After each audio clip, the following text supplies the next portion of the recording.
হয়, মই বৰ্তমান উপস্থিত আছোঁ নুমলীগড় কাষৰ যি মৰঙী মৌজাৰে ২ নং কৈৱত্যৰ গাঁৱত।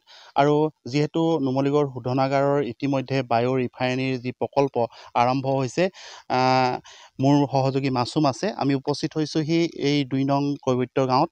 আৰু এনেদৰে ইতিমধ্যে নুমলীগড় শোধনাগাৰৰ তৰফৰ পৰা বায়ু ৰিফাইনেৰীৰ তৰফৰ পৰা ইতিমধ্যে যিসকল নিবনুৱা যুৱক যুৱতী আছে তেখেতসকলক কিছু বাঁহ গছৰ পুলি দিছে আৰু এনেদৰে তেখেতসকলেও ৰুইছে। মোৰ লগতে এজন যুৱক আছে, আমাৰ যি নিবনুৱা যুৱক, তেখেতসকলে ইতিমধ্যে এই বাঁহ পুলিসমূহ নুমলীগড় যি বায়ুৰ ৰিফাইনেৰীৰ যি প্ৰকল্প, এই প্ৰকল্পৰ পৰা তেখেতসকলক যোগান ধৰা হৈছে আৰু তেখেতসকলে ৰুইছে।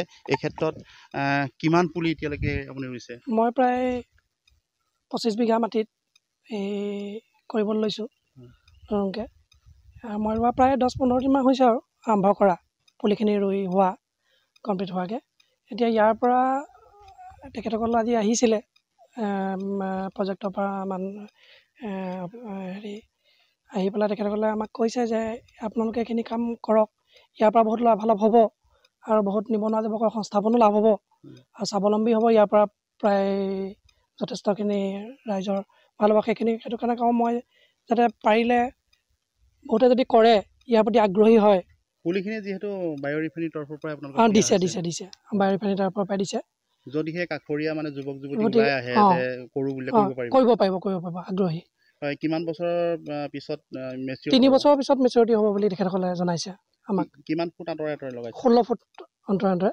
আৰু মই ইয়াত 2 টাইপে খেতি কৰিম। ইয়াত তাৰ মাজে মাজে মই সৰিয়হটো কৰিম। এই বাঁহ গছৰ পৰা কি ৰিফাইন হ'ব? এতিয়া ইথানলৰ বুলি কৈছে তেখেতসকলে, আমাক জনাইছে। আৰু বহুত কিবা কিবি হ'ব বুলি কৈছে, কিন্তু আমাক এতিয়া ইথানলৰ কথাটো কৈছে বৰ্তমান, যে ৰিফাইনেৰীয়ে লৈ হেৰি কৰিম বুলি। সেই হিচাপতহে আমি এতিয়ালৈকে বৰ্তমানলৈকে গম পাইছোঁ। আমাৰ যিহেতু গোলাঘাট ডিষ্ট্ৰিক্টত কিমানমান এতিয়ালৈকে এনেকুৱা বাঁহ পুলি ৰোপণ কৰিছে গম পায় নেকি?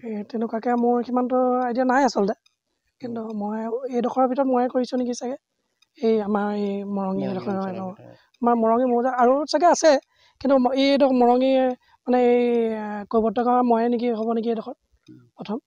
হয়, এনেদৰে আচলতে বাঁহ পুলি নুমলীগড় শোধনাগাৰ বায়ু ৰিফাইনেৰীৰ যি প্ৰকল্প আছে, এই প্ৰকল্পৰ তৰফৰ পৰা ইতিমধ্যে যুৱক যুৱতীসকলক, নিবনুৱা যুৱক যুৱতীসকলক পুলি ৰোপণ কৰিবৰ কাৰণে দিছে। আৰু যদিহে যুৱক যুৱতীসকল নিজে আগ্ৰহী হৈ এই বায়ু ৰিফাইনেৰীৰ ক্ষেত্ৰত যথেষ্ট যুৱক যুৱতীসকলে ভূমিকা গ্ৰহণ কৰিব পাৰিব। যিহেতু নিবনুৱাসকলে এনেদৰে যদি বাঁহ পুলি ৰুৱে, তেতিয়া প্ৰকল্পটো ভালদৰে আগবাঢ়ি যাব। আৰু মোৰ সহযোগী মাছুম আছে, পোনে পোনে সেই বাঁহ গছৰ পুলিসমূহ মই দেখাবৰ বাবে অনুৰোধ জনাম।